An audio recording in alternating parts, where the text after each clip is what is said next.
Hello mga kabibig! Welcome back sa ating bagong YouTube channel. Ito ang pinakamaingay ng YouTuber sa lahat ng YouTube. Ako si Kabibig, maglebag-lebag na daw with evidence. Ako po!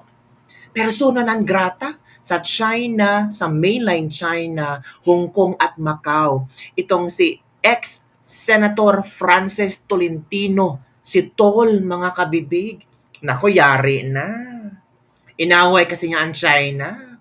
Nako, Tolentino versus China. Agad-agad, sinanction si Francis Tolentino. Sabi ng iba, yan kasi, paepal, kinarma na. If you still remember, di ba?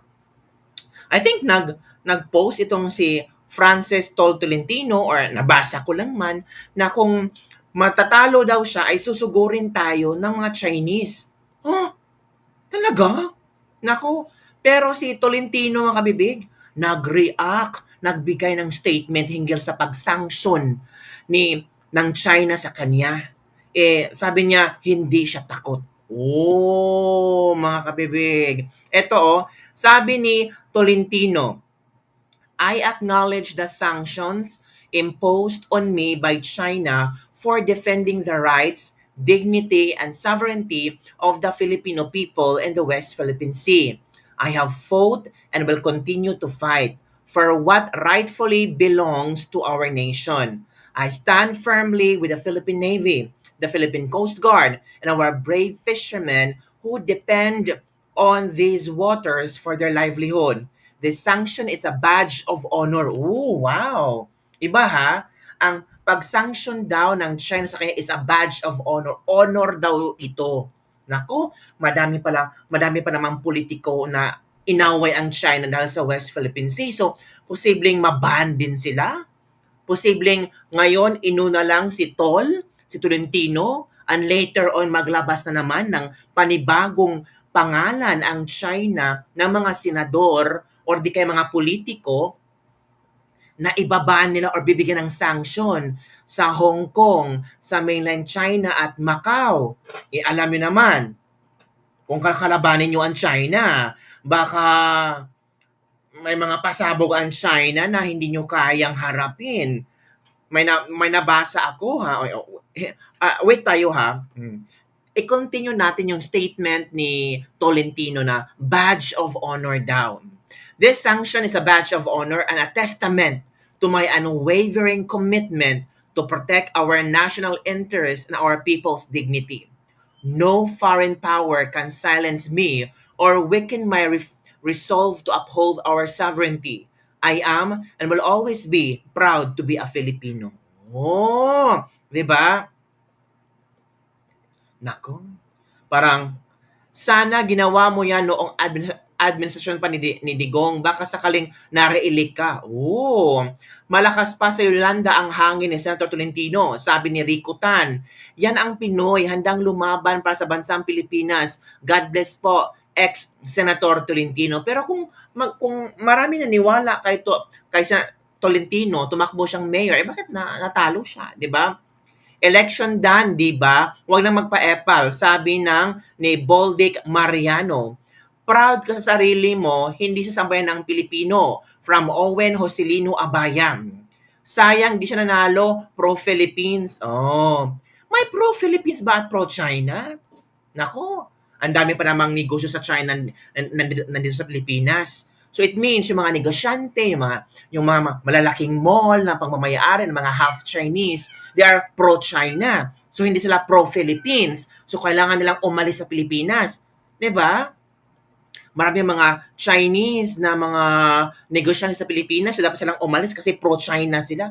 Sino ba nag-tagline ng pro-China, pro-Philippines? Di ba dapat sana magkaisa tayong lahat? Pro-Philippines. Di ba? Sabi nga ni VP Sara, dapat meron tayong independent foreign policy. Di ba? Kaibigan nating lahat. Walang kaaway.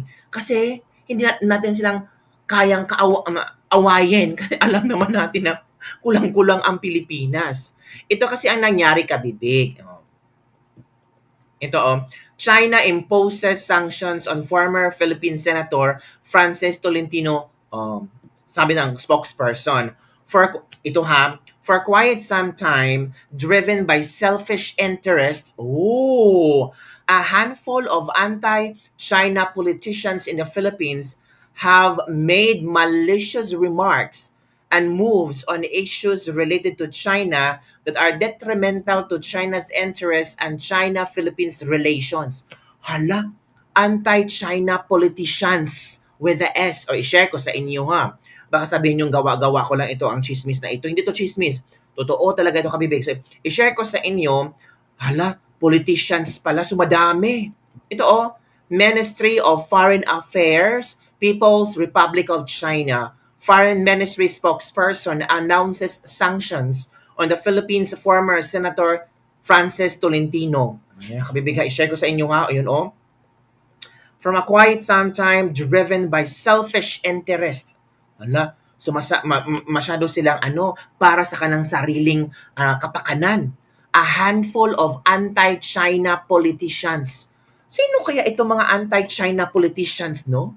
Nako, baka pasiunala ito si former Senator Francis Tolentino. Baka later on meron pang iba na isanksyon ng China.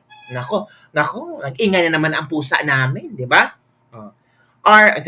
In the Philippines have made malicious remarks and moves on issues related to China that are detrimental to China's interests and China-Philippines relation. So sila yung nakakasira sa China-Philippines relation. Sila yung sila yung naging ugat. Hindi man naging ugat. Posibleng nagdagdag ng apoy para sa conflict between Philippines and China relations. The Chinese government is firmly resolved to defend national sovereignty, security, and development interests. China decides to impose sanctions on former Philippine Senator Francis Tolentino for his egregious conduct on China-related issues and prohibit him from entering Chinese mainland, Macau, and Hong Kong. Hala, pinagbabawalang banned si Francis Tolentino. Nako mga kabibig, ano ang iyong reaction hinggil dito? Parang na-ban sila. So, bawal na kayong pumasok sa China ha. Yung pangalan nyo, bawal talaga yan. At ito pa mga kabibig, may nakita akong post ni Sas Rugando Sasot. Sabi ni Sas, kung ako sa China, hindi sapat na ipaban lang sa mainland China, Macau at Hong Kong ang mga anti-China politicians and personalities ng Pinas.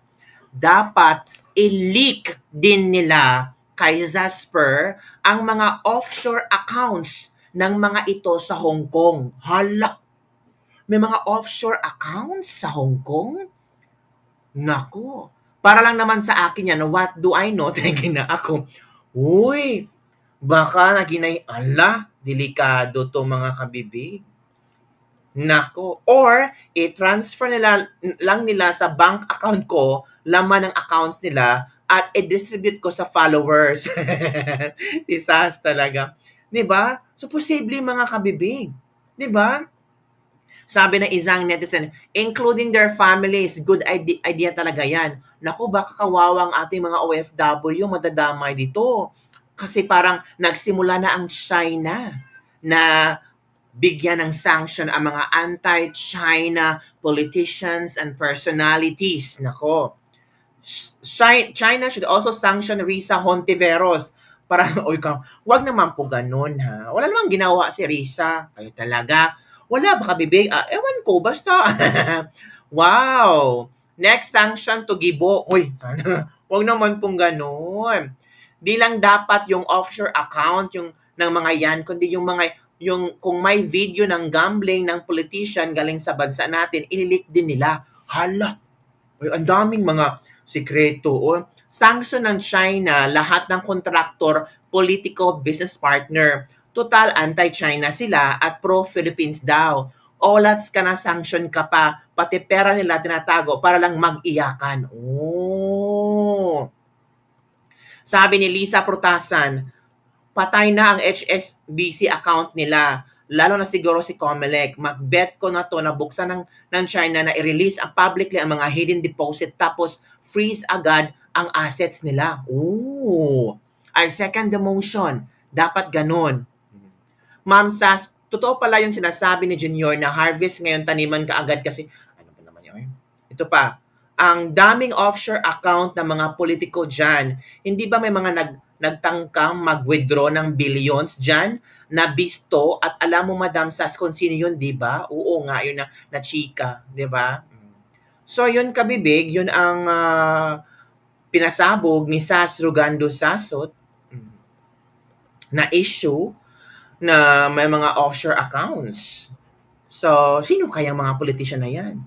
At si Francis Tolentino lang ba ang una na binigyan ng sanction ng China or baka meron pa na mga ibang politicians na isa-sanction ng China, mga kabibig? Kasi sabi dito, a handful of anti-China politicians in the Philippines have made malicious remarks and moves on issues related to China that are detrimental to China's interests and China-Philippines relations. Dapat tama ang ginawa ni VP Sara na hindi mag-comment tungkol sa West Philippine Sea.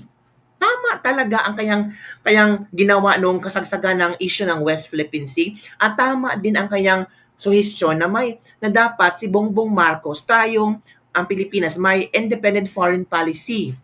'Di ba? Handful of anti-China politicians. So madami-dami pala sila. Sino kaya ito kabibig? Nako, kakabahan na yan.